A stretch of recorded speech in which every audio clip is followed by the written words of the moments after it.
This is the edition of Wimbledon where we talk about the third round upcoming, second round in arrears. TH, how you feeling? I'm good, Alvin. How about yourself? Pretty good, man. Pretty good. Got up early this morning, actually hit some balls, bright and early, hit the ball well. Does Wimbledon put you in this mood where you want to hit balls?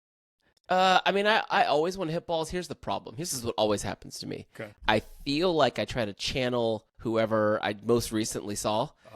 Yeah. And it's like it's not good. Terrible. It's not good. Yeah. I walked out this morning and I just happened to catch I was like third set of Mensik versus Garone, and like I'm out there hitting forehands and thinking I'm Jakub Mensik, and I'm like, bro, we're not even no.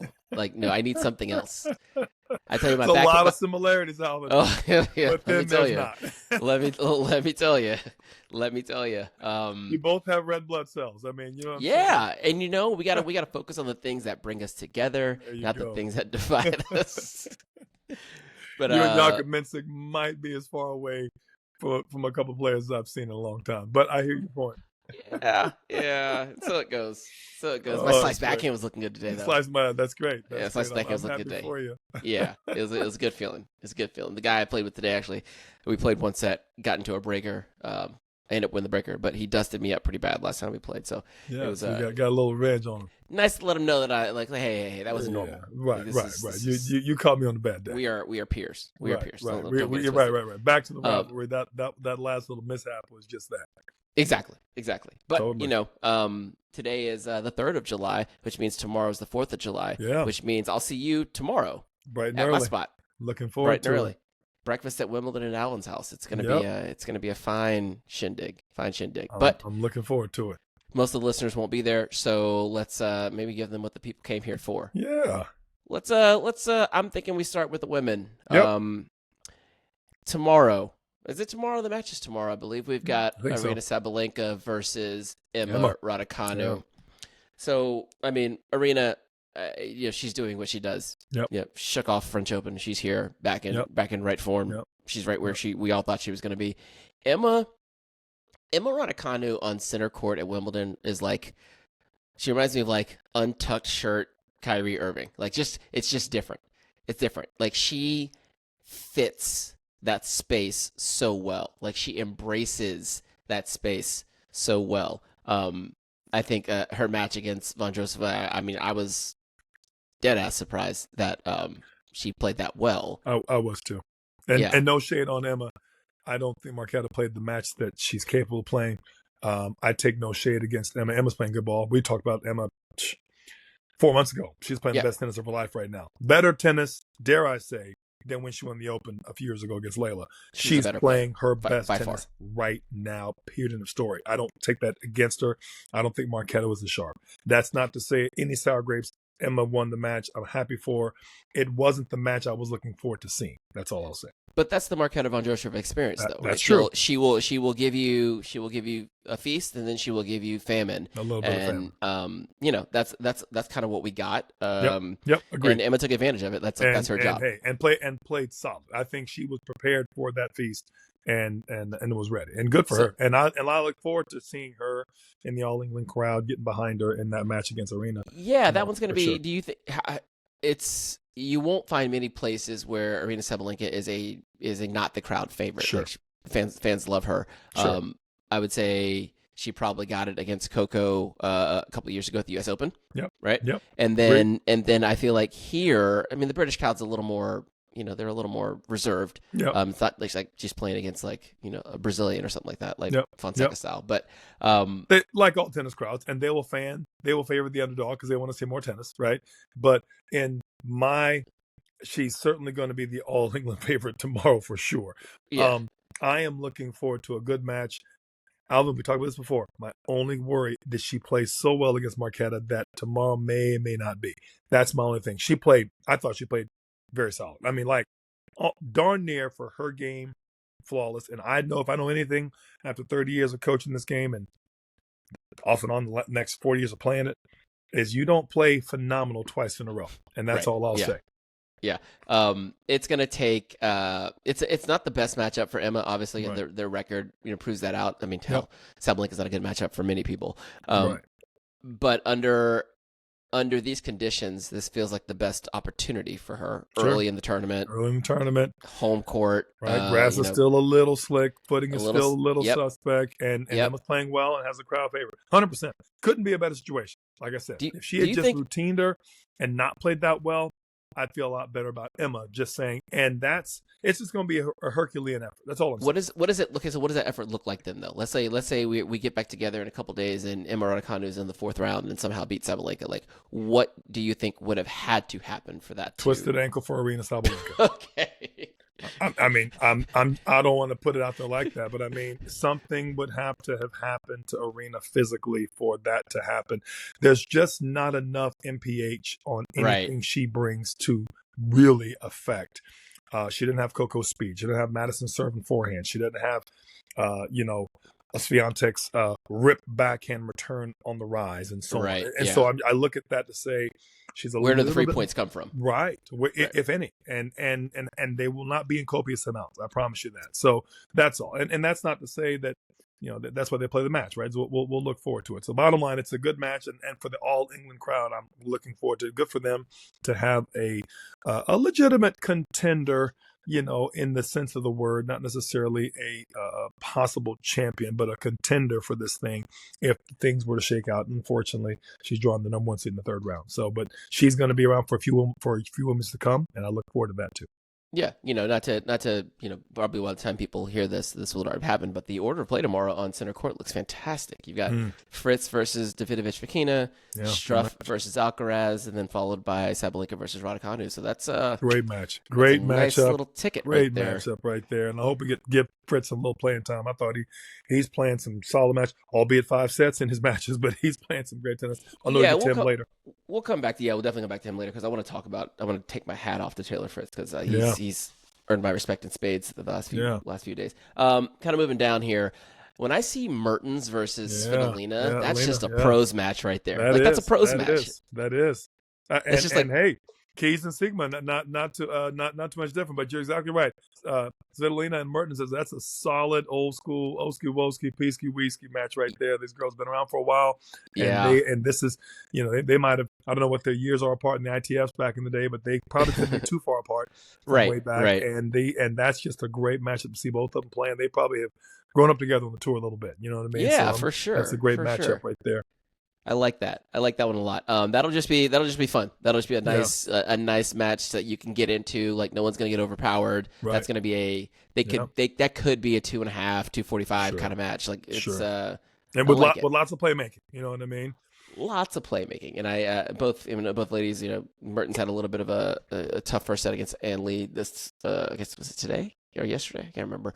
And then got herself in right order. Then ran through her 1 and 2 in the next 2 sets. But and Svitolina hasn't really been tested, so I like that they're coming in really fresh, ready to go, chomping at the bit. It's we're getting into moving time. In the draw. Sierra against Buxa. That match is less about the two players playing in the match and more about the disappointment in the players that they left in their wake. Quite honestly, Katie Bolter, just at this point, she is what she is. Like I guess because this happens to her a lot actually. Like she has a tendency to start hot and then kind of fade. Yeah, because she doesn't really possess the weapons to consistently put together offensive tennis that allows her to plot her way through matches. And then Donna Vekic, she seems like she's searching right now. She had a great year last year and now trying to live up to that to that ranking. I think she got into the top 20. What is she, silver or bronze medal at the Olympics? Made a nice run at it was Wimbledon last year actually. I think she got to the quarterfinals or semifinals, something like that. So having to follow that up, and we're not having the best results this year. Split ways with her, I guess, assistant coach Pam Shriver, and for whatever reason, and here we are. I don't know. I really got nothing. I got nothing really to add for any intents and purposes. I'm looking a little more forward to quietly sneaking through the draws. My girl Amanda Nisimova. That's one I want to check. catch, and she had the fact that she's in round 3 without much of a hitch is always a good thing, and still healthy and still looking good, and able to carry this little American flag a little farther in this tournament, in the wake of all these upsets that are strewn about. Yeah, and she's in a nice part of the draw too. Like she's the high seed there. The only other seeded player in that section is Linda Noskova, which Noskova, if they were to both advance, right, that's an interesting match. That's a hitter's match. Like Linda's no joke. So and would the winner of that play Madison if Madison gets through? Is that no? They're separate quarters, different quarters. Osaka slash that's the Osaka Pavlyuchenkova coming up from the bottom there. Right. That's let's what thoughts on Naomi so far? Glad she has those raggedy things out of her hair. I'll say that. I don't want to put that out. I have to say that from the French. I thought that was the worst thing in the world. And I'm glad she lost, so that means we won't see it again. I think Naomi is playing through the draw like I thought she would, like I hope she would. We talked about a little bit in the draw episode. You even said it, if I'm not mistaken. After the first week, Naomi's still here, and we both mentioned that. Then that's a good tournament for Naomi, because the more she plays, the better she gets, right? And so the fact that she's already halfway there is a great thing. The girl has won, as you keep reminding me, 4 Grand Slams. So it's not like she cannot play good tennis at clips. It's could she return back to that clip repeatedly? And I think the longer this goes, the better. I think this draw for her sake, and again, she's playing on the business end of this whole thing. I think she has dodged enough bullets and enough of the shrapnel that has fallen around her. She might just find herself a way to bob and weave into some non-seeds that really can't hurt her. Naomi has weapons. She has speed. She has feel. There's not many things she doesn't have. The only thing sometimes she gets a little bit shaky in between the ears a little bit. And if there's no one to really push her to that level, Naomi Osaka is legitimately a top 5 in the world ball striker. Is she a top 5 in the world competitor right now? I'm not so sure, but you can't name me another player in the top 5 that can out-hit, out-serve, out-move comprehensively than a Naomi Osaka. So you can give me one or two that has one or two things over her, including the current top 4 or 5. But for all of it, my point is, so you get her 3-4 rounds more in this tournament. Could she be a player to defend? 1,000%. Okay, so I think now we're starting to get a little more serious about like what she's got to go through, right? So she beats a qualifier in the first round. I don't want to say lucks out, but Sinyakova takes out Zheng Qinwen, so she gets Sinyaka in the second round, which is effectively, if you can't serve big enough and you can't hit big enough, like Naomi, you can't hurt Naomi. Like that's kind of been the MO here. So Pavlyuchenkova, good player, plays well on grass, like experience. She's top 50 in the world. Like she's no joke. She's been out there forever, and she can be tricky. Yep. She's not going to go through Naomi, but she will present Naomi with enough opportunities to have to take it. Yep, agree with that. To have to take it. She's not going to beat herself. Right. So I think if she gets through that match, now you're talking about like Diane Perry or Sunny Cartel. Like now we're like, okay, we got some opportunities here. And that's what I'm hoping Naomi sees it as opportunities. I think in my opinion, for whatever it's worth, a Naomi Osaka would have preferred playing QW just so she could have gotten through that match, so it means something, right? Is what I think. And I'm hoping she looks at it the way it is and say, hey, she wasn't good enough to get here, and I'll play who's in front of me. I'm a veteran. I've been here before. And you know what? This upstart may be a little queasy getting this far into the situation. You know what I mean?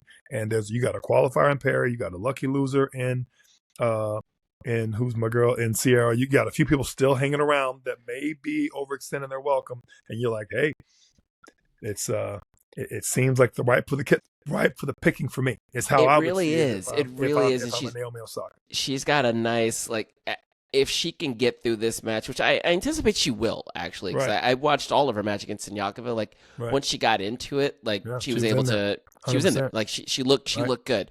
And I feel like, if she gets past this round, the next round should be a little bit more straightforward. Right. And then you've got probably either Anisimova or I don't know. I don't want to look that far ahead. It's not really that's it's not prudent at this point. But to your point, she's one of those players, Alvin, to me, where it's not so much her opponents, it's more her. If she gets through, right, that's a big thing for her. That's what I'm getting at. I don't mean to say this. There's no disrespect. You're not. Most of the field isn't a 4-time Grand Slam champion, so you're not talking about a player that is trying to prove they can. She's already been there, done that. She's trying to regain the platform she had before. So that's what I'm trying to say. Her getting through whoever it is more confidence in the Osaka tank. That's what I'm looking at. I'll push it forward a little bit and say, like, the thing that we haven't and the thing that she hasn't been able to do is get far enough into these events to play the players, to see the top level, the absolute top level. Enough times to get sharp again at that level. And like if she's making this comeback, not just to be back, but to be a champion again, like you got to go against the best, and she just hasn't. To beat the man, you got to be the man. In this case, to beat the woman, you got to be the woman. I mean, and so you got to see it. You just have to see it. Every Grand Slam has a story, and this one, the first few days were just like carnage everywhere for anyone with a number next to their name. And so now we're kind of moving into that space and like, okay, what's it gonna be? Right. How's it gonna shake out? Right. How's this gonna shake out? What are we gonna be talking about next week? And that there is a storyline there to be written. Right. I'm not necessarily pulling for stories here, but that's an interesting one. Yeah, like Naomi Osaka in the quarterfinals of a Grand Slam, right? Would be great. Very, very great for tennis, to be honest with you. I'd much rather be her at this point in that section of the draw than Emma Navarro and Barbara Krejcikova. I mean, that match there. I'm like, oof.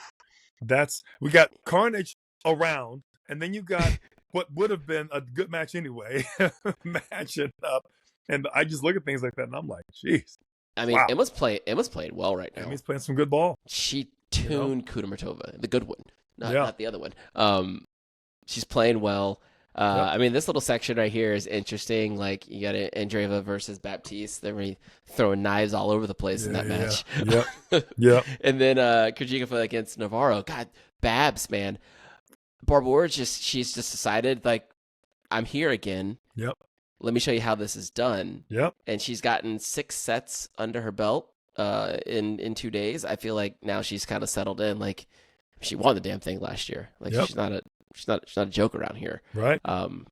Starting to get her footing again. As I say, if I had the choice of being Emma or being Naomi right now, I'd much rather being Naomi, just on how the draw has fallen for her and things have opened up in that path. And I look forward to that match against Barbara and Emma. That'll be a good match tomorrow. That'll be a fun one to watch. That'll be a really fun one to watch. Andreeva versus Baptiste is not going to be fun to watch. I don't want to watch that. No. Mm-mm. Free the play. Knives at each other. Yeah, There's gonna be a lot of slice foreheads. Lot of stank, lot of attitude, lot of slice, lot of just. I mean, mumbling under the breath. That one is going to be an absolute. Let's just say not easy on the eyes. You know what I mean? It's my take on it. Yeah, I hope it is, but I'm not. If I'm a betting man, I'm not taking that bet. Yeah, that's and Haley's having a nice little event here. I mean, Victoria Mboko is going to be a player. I think everyone is aware of that. She's not going to be losing her way into Grand Slams much longer. I assume she'll be properly in Grand Slams for the rest of a very long time. Yeah.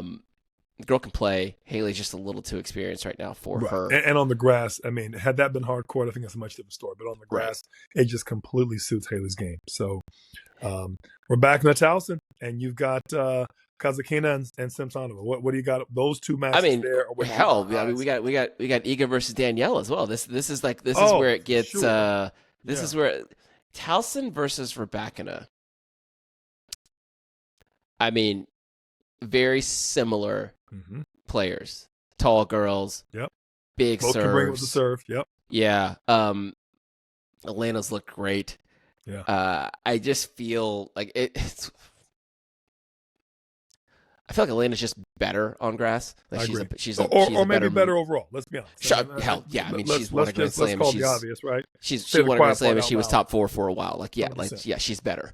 But yeah, that's it. That'll be a fun one in a different kind of way, right? Because Claire Towson's kind of been one of those players that she's been in the conversation for a while, but not really living up to, I'll say, quote unquote, living up to the potential that she showed a few years ago, and now she is, or hitting ceiling, whichever may be the case.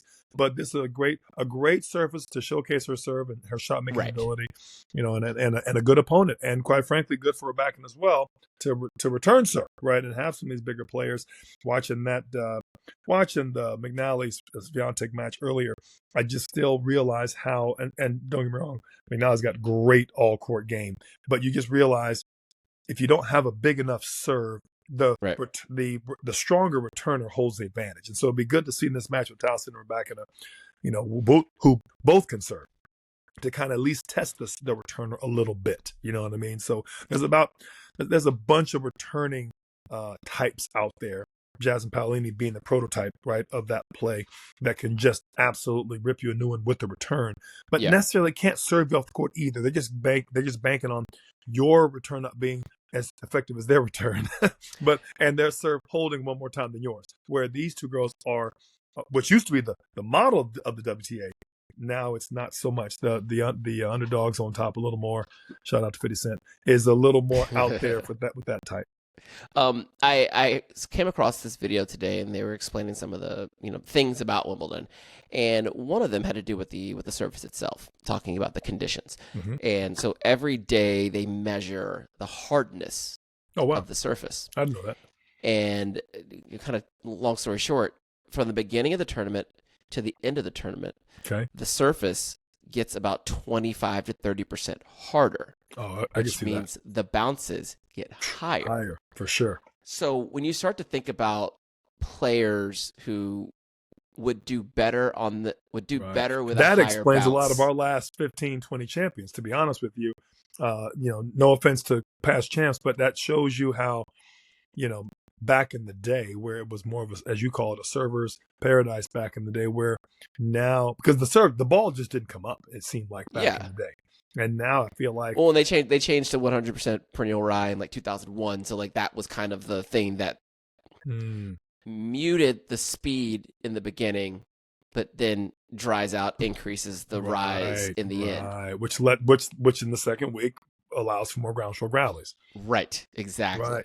Were they speaking of it in a negative way, as in they made no? It was just the video was just kind of like detailing some of the process that the grounds crew goes through over the course of the 12-month period, and how they have to rip everything out at the end of the tournament and resod the whole deal. That was just that when that part came up, I was like, you know who that would really help?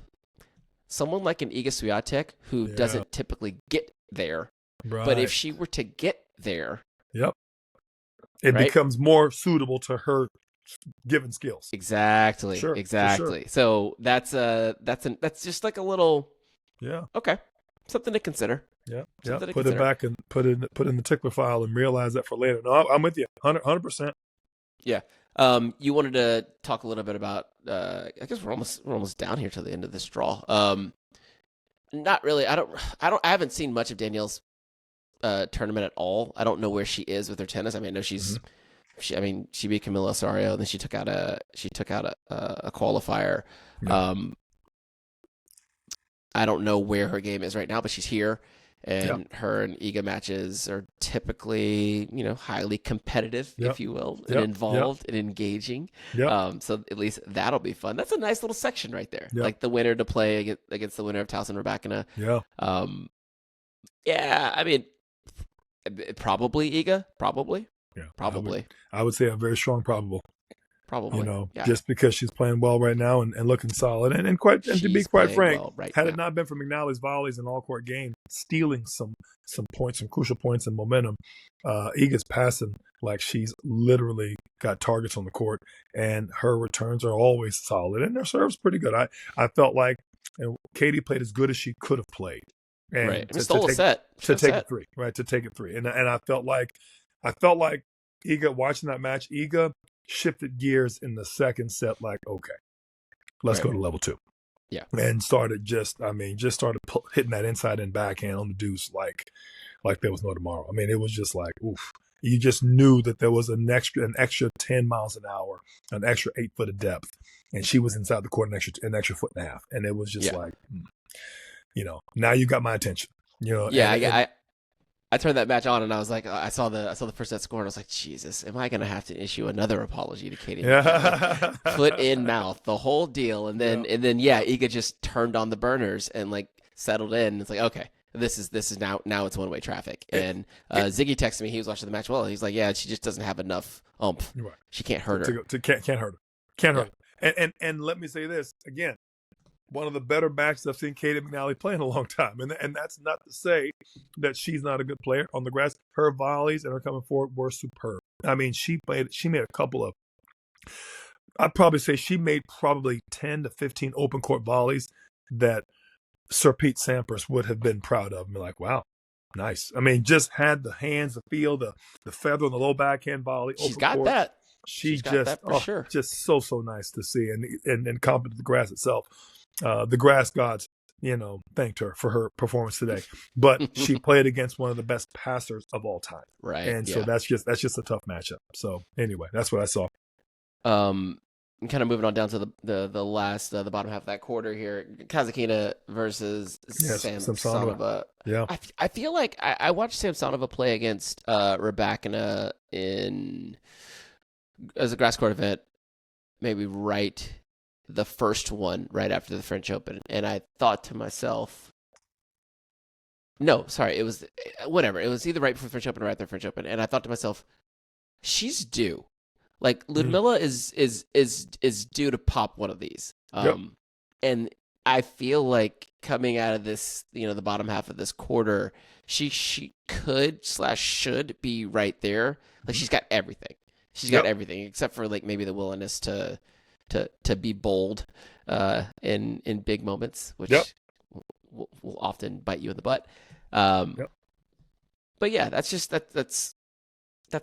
my take on that particular matchup. I like to think that she takes care of Daria.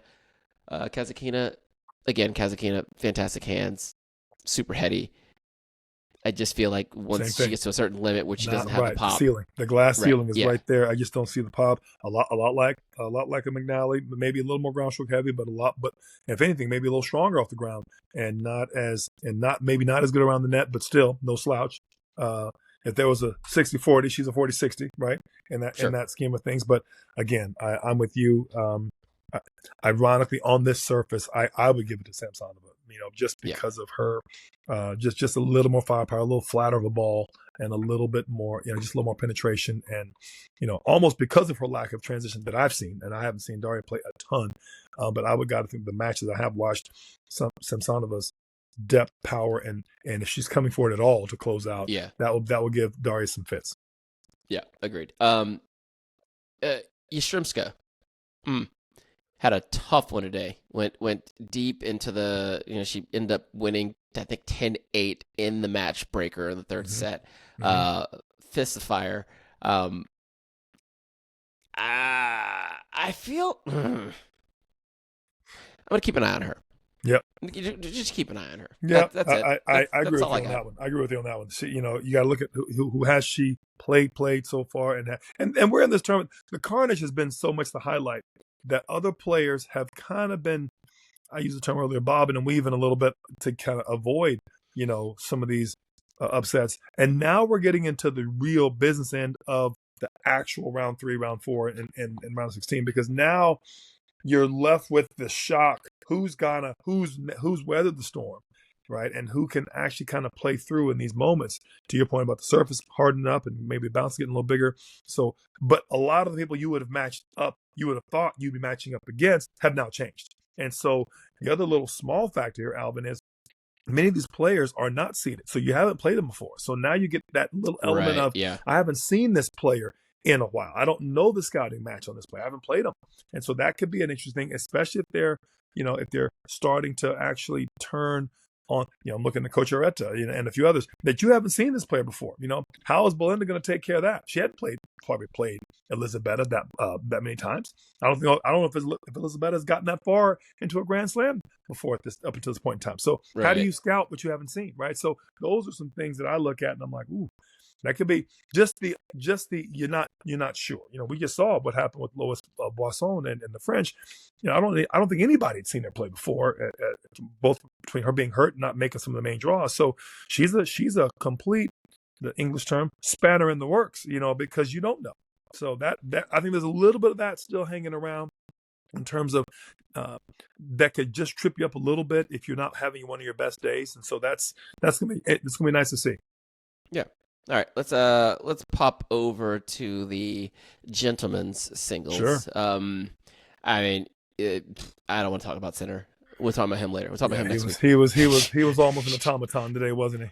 He's like what carnage? I'm the carnage. Yeah. I bring the carnage. I wasn't watching. I wasn't watching the news. What happened? Anybody lose? Oh, I didn't know that. Yeah. I'm in my lane. You know what I mean? I was hitting on center court. What's going on? When all that happened, who lost? Yeah, exactly. Jeez. Seeds having trouble? Oh wow, that's a shame. That's cute. Offner taking out Tommy today. Yeah. I mean, this is the grass court of things, right? Yep. Like, guys like ranked the Bucks 65 in the world, right? And looked like he had been here like every year. Like, this is normal. Right. This is normal. Yeah, I got this. This is fine. Not a problem. Right. Like, just looked like he belonged. Yeah. Like, I'm beating Tommy Paul because I should beat Tommy Paul. Right. A lot like Raducanu did against Vera. You're right. Looked very comfortable. Looked almost too comfortable. I mean, even Raducanu, I buy it because he is like. I mean, Raducanu is a top 50 player. Like, he's good. He has been here. No doubt. My point is, but beating number 3 in the world like he should is what I'm saying. I was going up a level, but same mentality that Sebastian had against Tommy. Look, I'm gonna. You heard it right here, and this is why I love Wimbledon so much, because it favors the player with that type of game, not so much the ranking, not so much the history, and not so much what you did. Hey, ain't nobody got time for that. You know what I mean? What can you do on the grass? And I thought it was a heck of a match. I feel bad for Tommy. I feel bad for that's one less American being in the draw. But again, Sebastian was like, hey, check please. You know what I mean? It's the polar opposite of what we saw for 8 weeks on clay court on the clay surface, 100%. Which I'm not going to complain about it because there is balance is a good thing. Balance is a good thing. Brought balance to the force, Alvin. Yeah. I mean, we just had this. To the force. We just had this chalk women's and men's semifinal matchups with all top 4 seeds made the semis on both sides. Right. Is that what it was? No, was it? Was that the record that was broken? Something like that. It didn't really matter. But now here we're in the space where like it's the complete opposite. We're just like you're lucky to get through from the sky. Being a C. Yeah, and like you said, like this is the surface where, to a certain extent, your ranking does not matter. It is game style compatibility. Yep. And Sebastian has it now. Grigor, I just want Grigor to finish the tournament. Yeah. I don't care how he does. Add to that very shady stat class he's leading in right now. 4 straight Grand Slams, and he is not finished. Not finished. I just want him to finish. I'm with you. Grigor, just finish the tournament. Yeah, finish the drill, right? Just finish the drill, please, my brother, please. I'm with you, and he did well. I want to, if I can, skip down to another senior citizen playing a senior citizen, so to speak, with Dan Evans and Novak, and I don't want to spend much time on it. Okay. I want to say this, and Alvin, I'm a one-hander. I love my slice, and I watched Dan out there today, and I've seen Dan play some good tennis. I'm a fan of Dan Evans. One of my good friends, his buddies back in England used to work with Dan Evans. So I got Will Wright, my buddy. When you remember Will, Will's buddy worked with Dan for a number of years over there in England. You heard it right here. Love Dan Evans. And I was expecting a few more fireworks.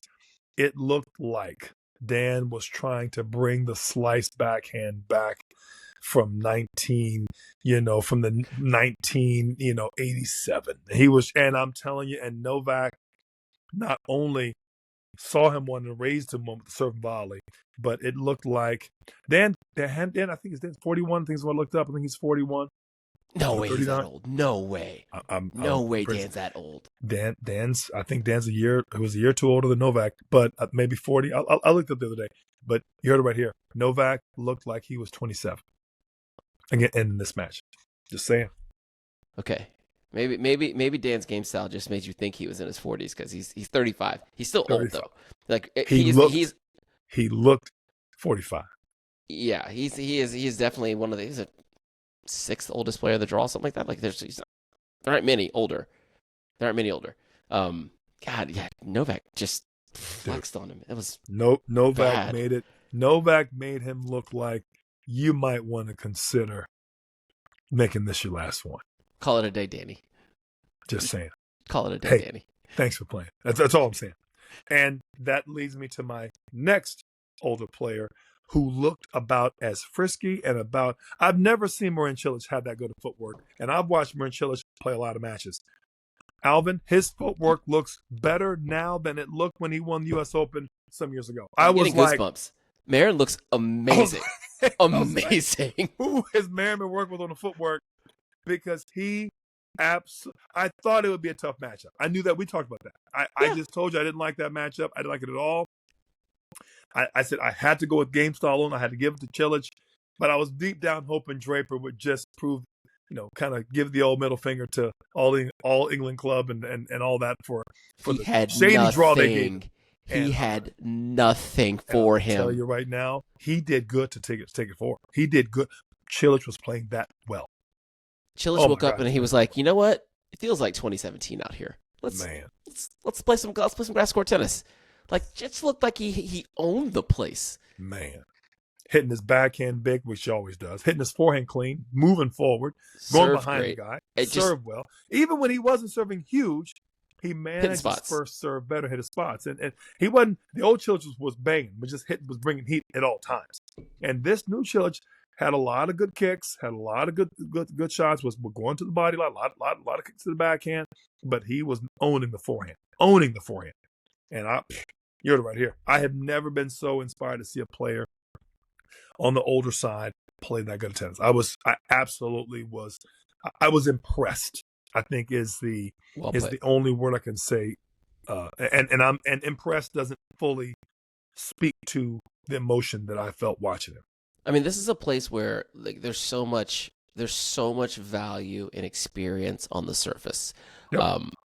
Older players can, if you've played Wimbledon 10 times, you're much better off than someone who's played it twice. Right. That's just kind of, I mean, obviously he's a very capable grass court player. He's finaled this event before. But he was out there I've got all of this under control. I have all of this. I have a plan. I'm going to execute this plan. Yeah. The guy on the other side of the court really can't hurt me. But to do that at 36, almost 37 years old, Al, that's what I'm saying. We're not talking about 31. We're not talking about maybe 32, 33. We're talking about 36, almost 37 years old. Al, the guy played some ball, buddy. I mean, the guy he looked 8 years younger, Alvin. Yeah. I'm with you. As an elder statesman myself, I appreciate the footwork more now than I ever did because I realize how much energy it takes out of you. Yeah. But to see the elder statesman just outmove the young whippersnapper, I have to tell you, I was taken aback, and I was also brought back to an old element of it's footwork, Alvin. It's footwork. At the end of the day, it's footwork. Either you can move or you can't, and that's what I saw today. It's just that simple. As you bring up footwork, I heard a coach once mention that we should be working on our footwork every day. Every day. So what does that look like? So let's say you're not a junior player who is under the coach's guidance, 4 to 5, 6 times a week. Let's say you are an adult player or, you're a recreational player, whatever it may be. What does it look like to work on one's footwork? And even if you're not on the tennis court? I think different for different stages of your game, for sure. Okay. I'll give you a good example. We had this today in group today. I've got a small high performance group at the country club that I'm working at, and got one player's not quite a 10 UTR. Got a few players that are, 8s, 7s, 6s. Good players, by the way, good players. And it's not necessarily top national, but very good. Got a couple. I got two of the players are going to Clays this weekend, and so on. So I got some good players. They're certainly very good. I don't know if they are possible champs of the Super Nat, but certainly good enough to be in the draw and doing well. And good luck to all the players this weekend.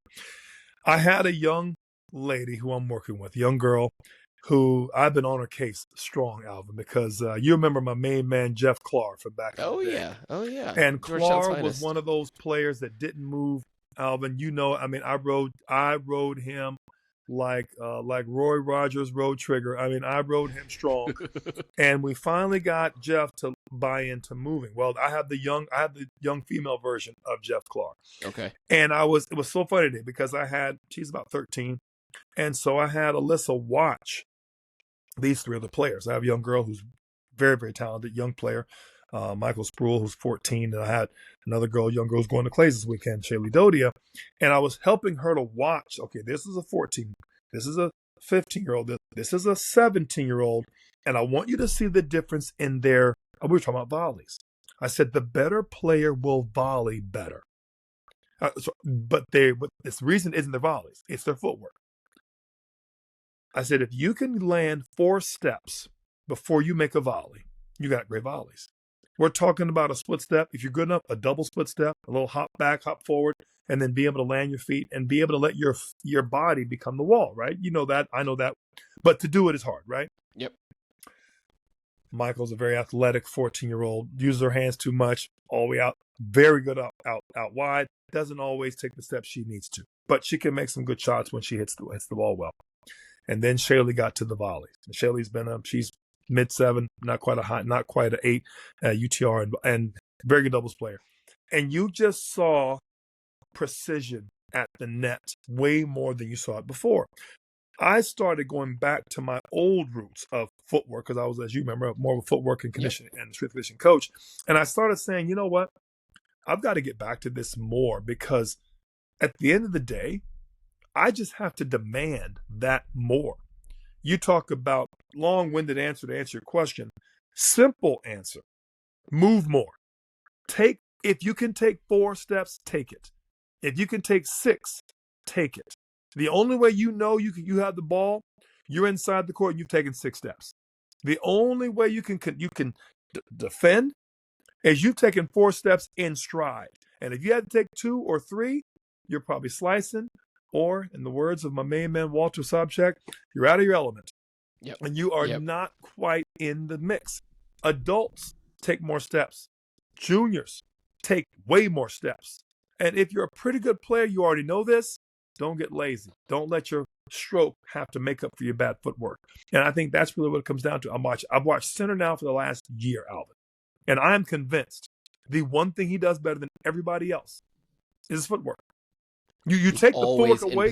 You take the footwork away from Yannick Sinner, he's 100 in the world. With his footwork, he is a tough matchup for everybody, including Carlos. And Carlos might be the complete package. I don't think that Yannick has that many true weapons. I think his footwork gives him the best possible look at every shot. Well, that makes a lot of sense. He has weapons. That allows him to the repeatability, for right? Sure. That he doesn't have these horrible days because you can always bank on footwork.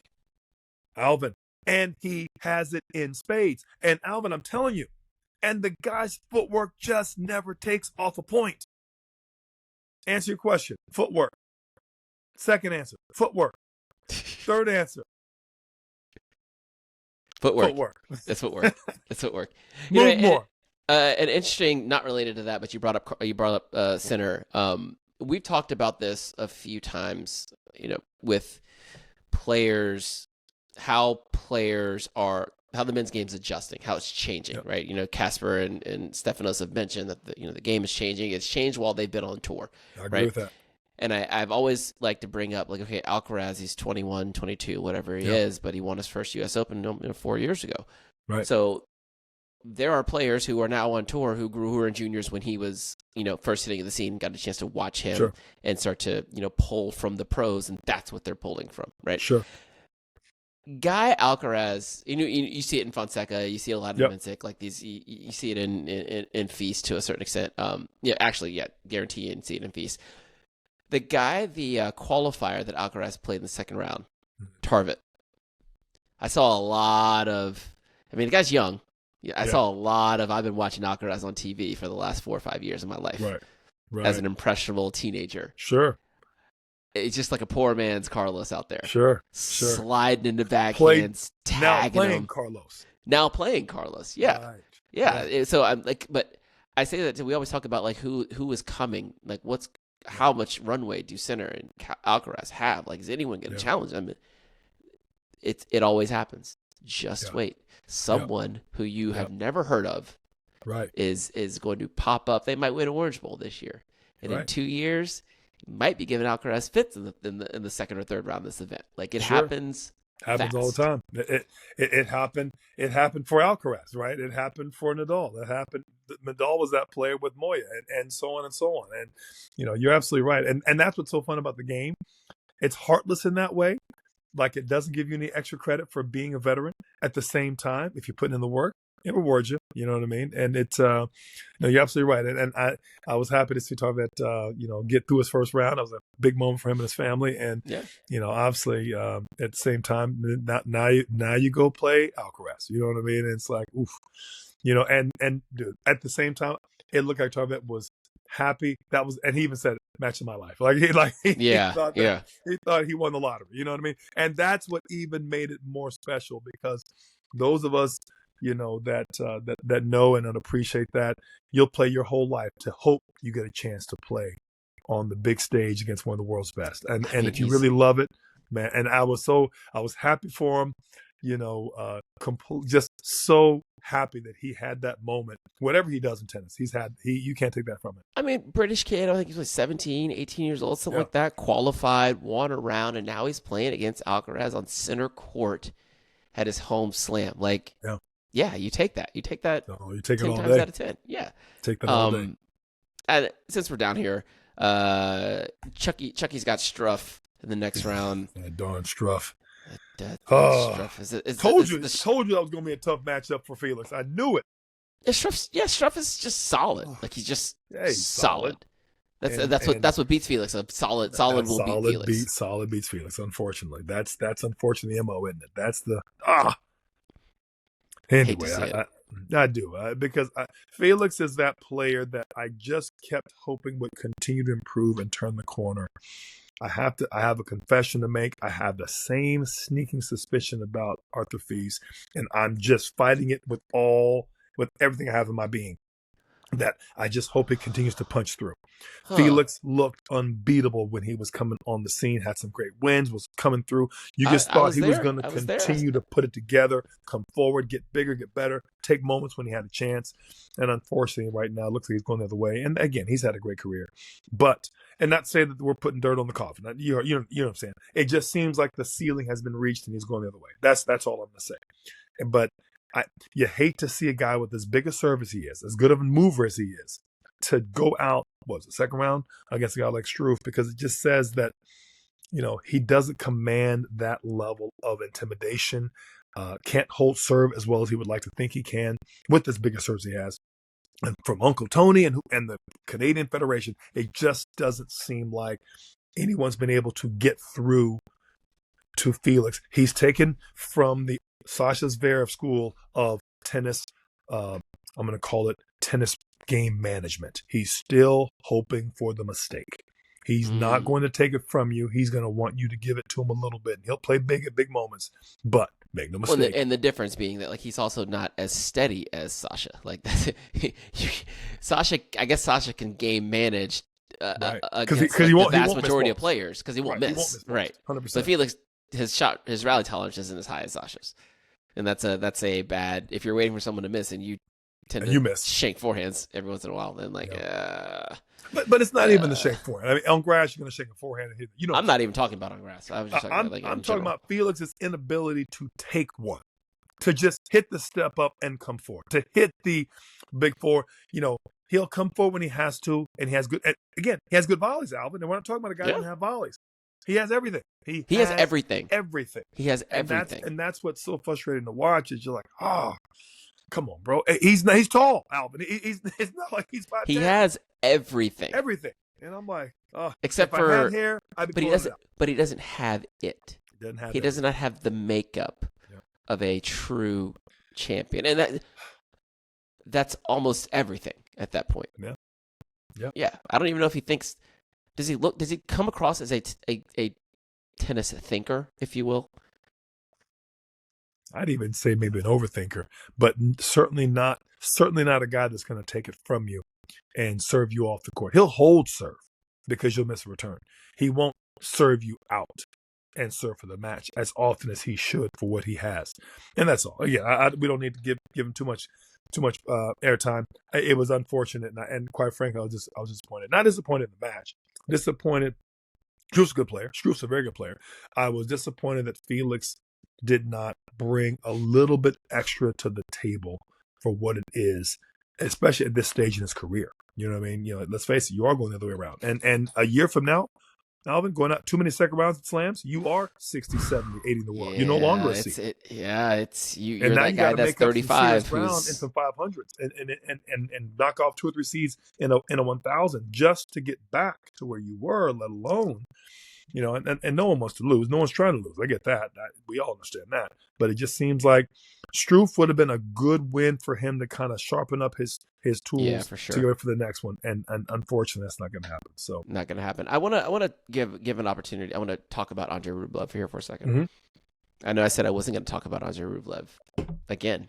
It's okay to bring up in a positive experience. It's okay to talk about. I said I wouldn't talk about him until he warranted talking about. Okay, but he has warranted speaking. I love it. He's playing Manarino third round. But less about that, more he was giving an interview on Tennis Channel after his match against Lloyd Harris. Love Lloyd Harris's game, by the way. I'm glad to see Lloyd back. I think I caught some of this with my girl Martina was there. Okay, yeah, and he was talking about what has helped him and kind what of Safin's doing for him. And he said Murad has been the biggest help in helping him, with some of the the mental issues that he's been fighting with over the last few years. And he says Murad's extremely hard on him. Strict, he called it. Strict, and so it's like when that I remember we talked about that when that partnership was announced, and it was like you mentioned it was like big brother little brother kind of situation, but like it seems like it's more like uncle and nephew, in the best possible way, possible sense. I know exactly what you mean. So like that's forget the results. Like it seems like they found the right kind of like chemistry for what's going on. Like Carlos and Juan Carlos, right? Like this is the person that I need in my life to keep me in line. And help me be the best exactly version what of myself. I need like right now with where I am in life. You could not be more disciplined than Juan Carlos Ferrero. Haley beat Juan Carlos Alvin back in Indian Wells some years back. I remember watching Juan Carlos. Brian Vahaley, USTA president. Brian Vahaley, Brian Vahaley beat Juan Carlos back in the day. I got to think I'm going back, Alvin. This has got to be like 04, 05, give or take in that range. Maybe 03, 04 in that range. But I'm dating myself. But I remember watching the guy the year or two later. Now Scores at the U.S. Open playing, and I remember him playing a tough 4 or 5 set match. And again, trying to get there early, trying to beat Serena to court P5 over there, which never happened. And who's in there already on the bike? Juan Carlos Ferrero. I told you about that match when we walked by, and Juan Carlos was doing 2-on-1s. Doing 2-on-1s, yeah.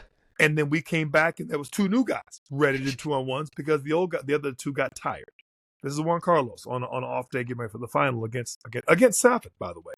And I just said that maybe it was a semi. The bottom line, that was 04. But I say it to say there was nobody more disciplined, nobody more in shape, right? And so how about a person like that to be in Carlos's corner? So that's my point. Sometimes and you don't even realize that level of, hey, I think Lindell did that for Murray. Let's be honest. You know what I Right. mean? Yeah. So that level of professionalism, here's things you can control. Here's things you can do. Forget what happened to me. Here's what I learned from it. And here's what I'm going to help you do. And if I had to go back and do it again, I'd do more of this.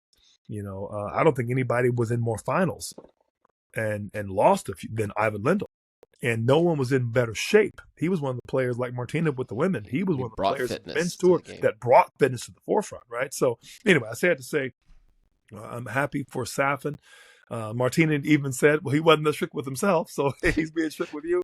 And I think she was one of the few people in the world that could say that to Safin, right? Because she knew it, and she wasn't putting it in a bad way. I, by the way, love Martina, love her insights, love how real she can be.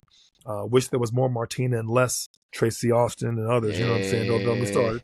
But I love Martina, and I loved how she brought it up, and loved how Andre was speaking so, I'm going to say, so solid and positive about his new coach and mentor. And I thought it was just a great moment, I thought.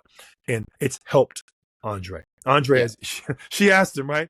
Where were you looking for help? He says, everywhere. It was like, and he's searching. I'm searching. It was never the tennis. He says, I love the tennis.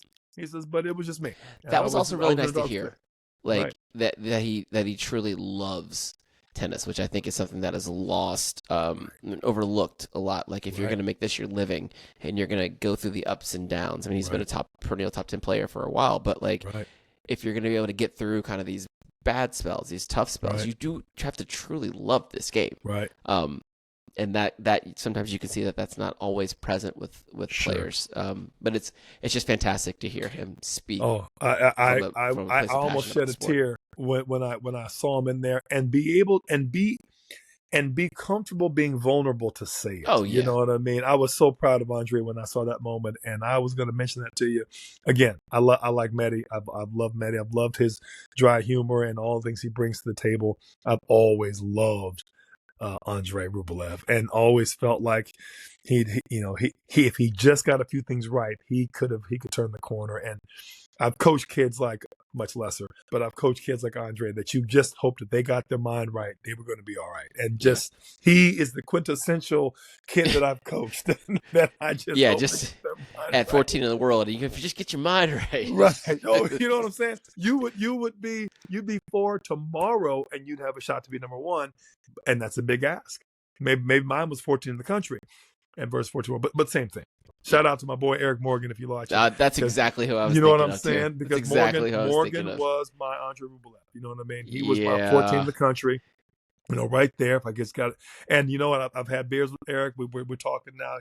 He's in a good place. So shout out to Eric. I ran into him at the Atlanta Open last year, the year before. There you go. So like I said, it was good to see him. I say that you know exactly what I'm talking about. Those are the kind of players where you saw them fight their demons. You saw them go through whatever it was. You saw the game. You saw the potential. At 14, what can you see? You know what I mean? You can't see himself, and he's in a good place right now, and happy for him. And he's just a great person now, and happy to see that he still loves to play. And anyway, long story. I thank you for bringing that up. That was a great point about Andre. Yeah. Kind of just bouncing back up here in the draw. Okay, so at some point in time, the Yao Fonseca thing that we've all been talking about has to manifest in a Grand Slam. Starting to materialize, isn't it? Right. Is this it? Like, he's got a nice little path here. He's got a nice little path. I think Nico Jari is I think Nico might. Nico's got the best match of his life, I think, to get through this one. He's got. This is where the qualifiers who are making this like run into the third round, fourth round start to take on a little bit of like, okay, the match count's starting to show. And I mean, granted, he's gotten through the last few matches. Like he went 5 with Holger, made quick work of Lerner-Tien. So maybe he's okay, but he hasn't been under this kind of pressure. Yeah. Mr. Fonseca is bringing pressure. He was coming in like a banshee against Brooksby. Had to, first of all. Yeah, I love to see it. Second of all, Nico Jari has been here before. I like this matchup in general for the this is going to sound crazy. There was an old cartoon series called the Thundercats back in the day. Yeah, I remember Thundercats.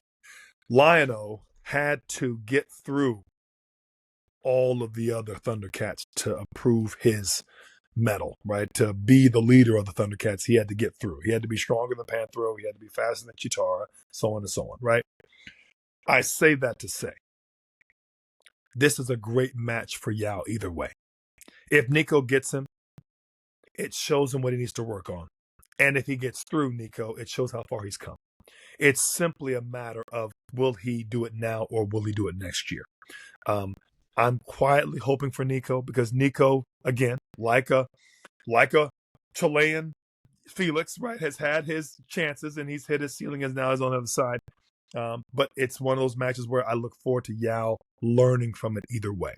My problem, Alvin, and this is my problem with sports in general, and I hate to take this quick tangent. We are so quick to pin the hopes of the new upstart that we don't appreciate all that player has to learn, take on, and quite frankly, repeatedly execute, often before they're ready to do so. We're quick to give a shoe contract to the young next upstart before they've really proven themselves. Now we got a young player who's starting to, in a sense, earn the hype that he or she, in this case Yao, has been given. And we got to understand the other guys aren't going to just give it to them. It has to be taken. Yeah. But in that taking is the learning.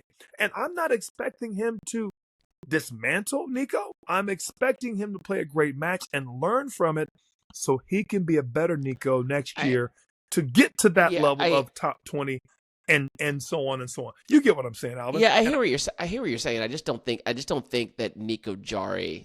I think we're giving a little too much credence to Nico Jari. He's not like perennial week 2 Nico Jari before he got hurt or something. Like we don't he was disagree. A good player. But 10 years ago, Nico Jari was good. Okay. I hear what you're saying. How good is Yao? I mean, you act like Yao's. So here's the thing. Yao. Okay. The better version of Nico Jari is like Hubie Hurkacz, and he ripped Hubie a new one at French Open, right? So this is what I'm saying. Like I hear your point. I would say more of a Hugo Humbert to me. Fair. I hear your point, and I don't disagree with you. I just don't think it's Nico Jari. I think the problem, the learning that's going to come would be if he meets a Cam Norrie in the next round. Now that gets interesting because Cam will run all day. He'll hit that side spin, whatever, backhand, slide that thing all over the court. He's very comfortable on the grass. Hometown kid. Sure. Rides his bike to Wimbledon. Jesus he says Christ. He enjoys it. Just rides his bike. He's English. Yeah, he's English all day, isn't he? Yeah. Good so Lord. I think everything that you said, just push it forward around. And I think it applies to Cam Norrie. I think that's I can't believe I just heard it come out of your mouth. Cam Norrie for president. You heard it right here, Alvin. You heard it right here. He's not my president. You heard it right here. I love Cam Norrie. Played college tennis in the States. I love Cam. Shout out to my boy Torrey. If you're listening to this, I love the fact that we're even talking about Cam Norrie in this whole space right now. Hey man, Roditi pumps him out, man. And Roditi and hey, shout out to David Roditi at TCU doing his thing. But you heard it right here. And by the way, David Roditi is 5'6", maybe 5'7". We have spoken. We have so spoken. I've known David since he was working for USTA, even before he got the job with the Horned Frogs, and phenomenal recruiter. I mean, so and player, by the way. So trust me, I love David. We go way back. The point I'm getting at is this: I'm having a hard time with you dismissing the Nico Jaris and you replacing him with Cam Norrie. Okay. I know for a fact. If you had said somebody like, "Well, we're talking about, Taylor Fritz," I'm like, you know what, Alvin, well said. If you just replaced Nico Jaris with Cam Norrie, I'm like, really? Jan Fonseca beats Andrei Rublev first round Australian Open. He beats Hubie Hurkacz first round French Open. I'm sorry. Nico Jari, the best version of Nico Jari, is not in that class. He's in the class behind it. Nico Jari is the Jaime Minar of Spain, and he is of Chile. Oh, I'm not my saying God. he is. Oh, I'm going to say it, Alvin, and I'm going to stand by that. He is the best of the rest. He is certainly not Nadal. He's not who was from Chile? Gonzalez? I don't recall. Fernando. I think Fernando was from Chile. Is he? Gonzo, I'm pretty sure. My point is not Gonzo. My point, but good, very good, and he's their next hope. I don't think Yao is as good as, God bless it. I'm looking at it. Querden, right? Or at least we don't know yet. Sure. He is that's iteration. We'll see. I'm just saying you don't know until you see, and I'm only saying that Jaime Minar been very, very solid. Is he Nadal? No. But is he very solid? 100% yes. And that's to me and I'm not here to say Nico Jari for president. What I'm here to say is no. You sound like he's already been president. That's what it is. No, not even close. Not even the House of Representatives. He's simply been mayor a time or two in a few tournaments. What I'm saying is that Yao, for him to get to this ascendant spot that he is destined for, he has to dismantle players like this and do what they would have done, if not more. That's all I'm saying. And learn, back to my Thundercats analogy, and learn and be that player going forward. He can't just beat them. He has to learn what they learned. That's my point. I just feel like Nico Jari is not the lesson that needs to be learned. That's all I'm saying. I'm with you. It's just not him. Like says the same guy that's putting Cam Norrie for president out there on who the match is. I'm with you. He can't even be president. He's not a U.S. citizen. So stop, Jesus. Oh my goodness. Don't come tomorrow. Can we talk about Mensik and Jerome? I mean, what happened there? What did happen there? Similar age. Oh, and while we're there, no. Can we also talk about Nakashima and Opelka? I did not see the Nakashima Opelka match. I looked at the scores and I guess I can kind of understand what maybe happened. Like, did Riley just not serve that well, or that's always the case? That's right. I mean, like right. Whatever. It's straightforward. So it's a pretty straightforward situation. Yeah, pretty straightforward. 7'1". But Mensik, he's starting to do the thing. He started to do the thing. Like Marcus is, Marcus is a top 50 player, so like he should be getting to the second or third round of every single major. Like he's doing what he's supposed to be doing. I mean, Marcus is sneaky older than Marcus is 31. Wow. I guess he did play 4. Did he play 4 years at UCLA? Maybe he played all 4 years there. Wow. I think that's what it is. Yeah. Yeah. Not new to this, so to speak. Right. Yeah.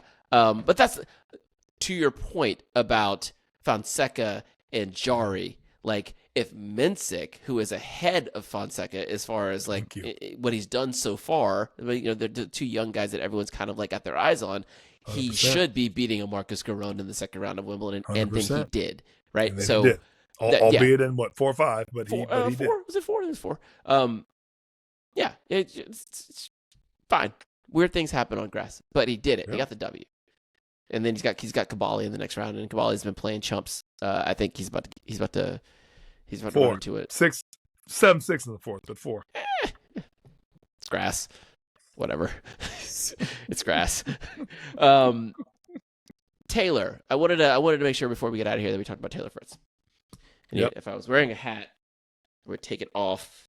I give my hats off to Taylor Fritz. Just got through some tricky ones. Right. Got through a couple of brown bombers there in the first 2 sets. Yep. First 2 rounds. And Diallo, I thought, played very solid.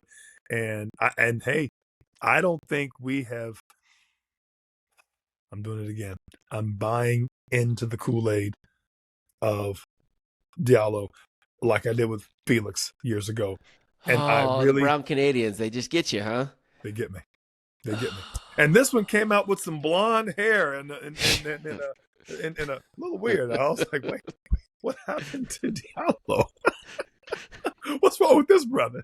But bottom line, he played a good match. And you know what I loved about Taylor?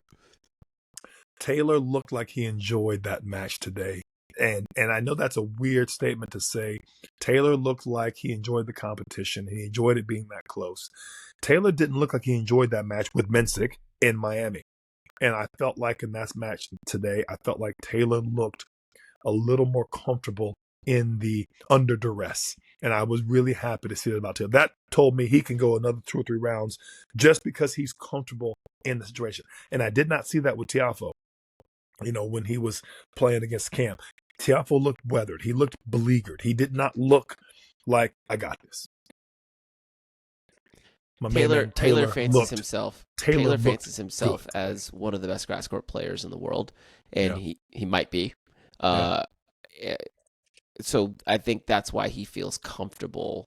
Like he just kind of feels like I can, at the end of this long puzzle, I will have figured it out. Right. The numbers will bear out in my favor. He has this air of irrational confidence about himself. Sure. Which is like just I like like that term. He needs it. He needs it. Like he just has to have it. Right. And I saw him play here at the Atlanta Open. I think he played twice, but I saw him a lot this past year.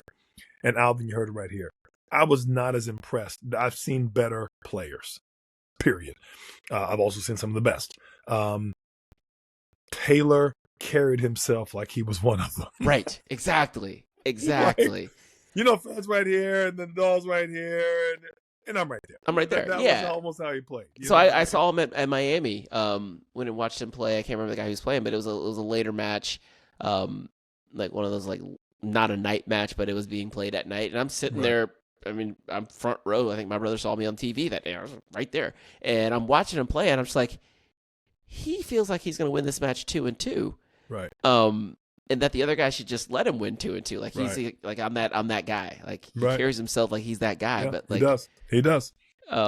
Which, irrational confidence. Good for him. Hey, exactly. It's working for him. But on the tennis end though, I'm curious to see how he comes out of 2 matches that were very similar, like kind of just like these serve plus ones kind of matches, like very choppy against and then short comes points up but long matches. Yes, exactly. Short points, long matches. He comes up against Davidovich Fokina in the next round, which is he's going to play. Like he's going to play. Right. Davidovich Fokina is certainly going to go longer points per, and I agree with that. But again, to your point, he's going to approach with the same confidence he always does, and all day. And let me say this one last little sneaky point: there's a few less American flags in this tournament now as a result. Brandon played Riley, so we know one of them else is gone. Francis gone. Who else? Jerome's gone. There's Tommy Paul's gone. Shelton and Nakashima, and obviously. Taylor might be it for the rest of the American contingency. Mickelson lost first round, right? Yep. So you're looking at just there's only a handful left after being several going in. Yeah. I have a crazy thought, Alvin. Give it to me. If I were the head of player development for the USTA, I would have 4 squads.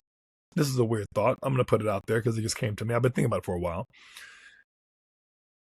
I would have my best grinders of all time in juniors, pros, whatever, and I would have a depth chart of about 8 of them, and we would train on the clay for 6 months, specifically for the clay court season. And then I would have my 8 players, the biggest banging serves that you've ever seen, and the players are free to go back and forth between the different squads of 8, but they would be literally serve plus 1 virtuosos. We have the volume. Why not take advantage of it? The hardcore player, my fastest, best sliders, biggest forehand, biggest counter punishers, best returners, and that would be and then of course my Australia players, athletes, great continental skills, and there might be 1 or 2 players that are in all 4 squads. And I would put them out for the season, not for the tour. And I would see after 3 years which one of them catches fire. And then the ones that don't catch fire at all, cut, new batch. And the ones that get a little bit of traction on all 4, keep. And a couple that get great traction. I'm talking juniors, small pro tournaments, and obviously the tour itself. And they're learning from each other. And we're trying to keep this depth chart, if you will, of 8 players ranging from 30 to 15. and they are just good at what they do.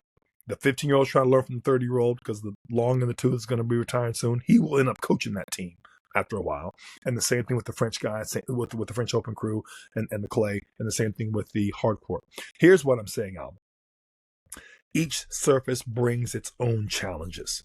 And unfortunately, I feel most countries are sending out their players because they are player dependent and they are strapped player-wise and volume-wise. The States has more people than a third of Europe, or maybe 2/3 of Europe in some cases, and to not come at it that way to me is a misstep. I'm on only going part? Well, on our part, because we keep thinking that we have to have that one. Well, no, like the federation's part, or the like. Who does that benefit? The federation in a small country is maximizing who they have. BU LTA, BU Australia, BU Spain. You only have so many players. The U.S. has so many more players, and I'm saying let's start having our players be surface specialists to be able to go the distance in that situation. There might be a player or two that has all four, which is your avatar, which is great. But there might also be surface specialists to go out there and do the deed on that surface. And he, at the very least, is going to be good for the good player who might come through, who needs to play against those surface specialists. And at the end of the day, you hope that you have that problem. That's just my thought. I like that your ideas are boundless. I like that you allow yourself to come up with the ideas that don't get bogged down by the constructs, because I would just come back with all the constructs that would not allow that to work and why it is. But you get that. So you know why my ideas are boundless? Because for 25 years I have dealt with the bounds. There was a time when Brian Haley, Alvin, did not make national team and had to beat 5 players on the national team to get national team. That's where my bounds come from. Well, it's a silly team concept in an individual sport, though. Like that's the issue right there. Indiscriminately chose an arbitrary number. Right. Yeah. And their top did not make top because they limited it. So guess where my bounds come from? It doesn't come from imagination. It comes from a few idiots that just added 3 more players. You might have figured it out then. You're onto something. It needs to be a team. But maybe you weren't thinking broad enough. If there were 9 more Yao Fonsecas, Brazil would have a team of 10 players. They have 1. Well, okay. All right, and we'll leave it there with Yao Fonseca because. So I want the viewers and listeners to chime back in the comments what they think about this. Alvin's trying to cut it short so I'm not editing all night and I can get this thing out at a reasonable amount of time because it's grass court season right now. It's fair Wimbledon enough, time. and I understand it's dead on arrival if it's 3 days late. I hear you, Alvin. Just saying. I want the viewers and listeners to comment on what I'm saying. Why are we bound by arbitrary constraints? There we go. I'm going to put a pin in it right there. I'm Alvin. That's Torrey. Best of 3. We're out. Peace.